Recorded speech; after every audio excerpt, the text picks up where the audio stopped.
Hello, my name is Mederic, and this is a message from Med. Last week, Med and I discussed the 20th chapter of 1 Samuel. Jonathan warned David about Saul's intentions to kill him, so David quickly escaped from Saul's presence. Where will David go to find refuge? David went to Nob and encountered the priest Ahimelech, who was surprised to see that David was alone. As a general, David was expected to travel with his military company. Moreover, it is likely that David was haggard. He was, after all, escaping from Saul, and perhaps had not stopped since he and Jonathan met.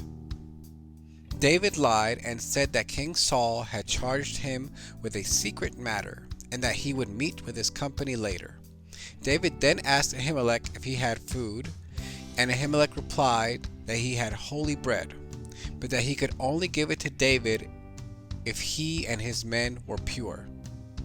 David replied that he and his men had been away from their homes for several days, so the priest gave him the bread that had been removed from before the Lord. In Leviticus 24, God commanded Moses to make 12 loaves, one for each tribe of Israel. These represented the communion between God and his people. Each week, fresh bread was placed on a table in the tabernacle before God, symbolizing that God desired a fresh and ongoing relationship with his people. The bread that was taken out of the tabernacle belonged to the priests. However, the law does not state that it could not be shared with those that are not priests. David then asked Ahimelech if he had a weapon that he could use because he had left with such haste that he did not have time to get his weapons. The priest told him that he had the sword belonging to Goliath, so David took it and went to Gath. An Edomite named Doeg, who was the chief of Saul's herdsmen, was there and saw all that happened between David and Ahimelech. If we remember from chapter 17, Goliath, the giant whom David killed, was from Gath. It is interesting that David, who was carrying the sword of a famous Philistine from Gath, decided to go to Gath, which was much farther away from Nob than other cities like Ekron. When David arrived at Gath, the servants of King Achish told him that the king of the land of whom people sang, Saul has struck down his thousands, and David his 10,000s, had arrived. When David saw that his life was in danger, he feigned that he was insane and let spittle run down his beard. David had not yet been proclaimed as king, but the Philistines took notice that he was a great leader in the nation. It is possible that they thought this because Saul always sent David to battle with the hopes of him dying in battle. However, as we have seen in previous chapters, his fame grew substantially, to the point that the Philistines thought that he was the king.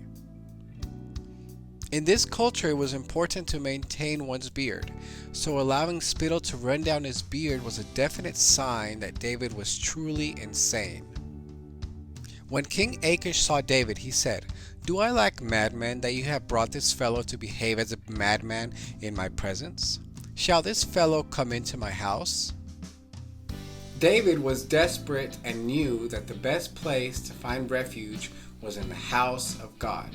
However, David went to the priest to seek temporary help without asking for help from God.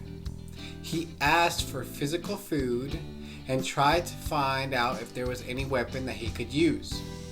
We can go to church regularly and participate in all of the activities, but if we do not do our part to seek the presence of God and His will through communion with Him, there will not be a genuine change in our lives. It seemed that David had forgotten the words he told Goliath. "All this assembly may know that the Lord saves not with the sword and spear. For the battle is the Lord's, and He will give you into our hand." We do not know if David knew that Goliath's sword was at the tabernacle, but he was directed there by God. When David asked the priest if there was a weapon, he replied, "The sword of Goliath the Philistine, whom you struck down in the valley of Elah. Behold, it is here wrapped in a cloth behind the ephod." Perhaps Ahimelech's words began to make David's heart burn while he remembered that he did not defeat Goliath with his own strength, but through his great faith in God. When David arrived at Gath, the Philistines arrested David, and when he was captured, he was able to keep reflecting. He could probably hear Ahimelech's words echoing in his ears.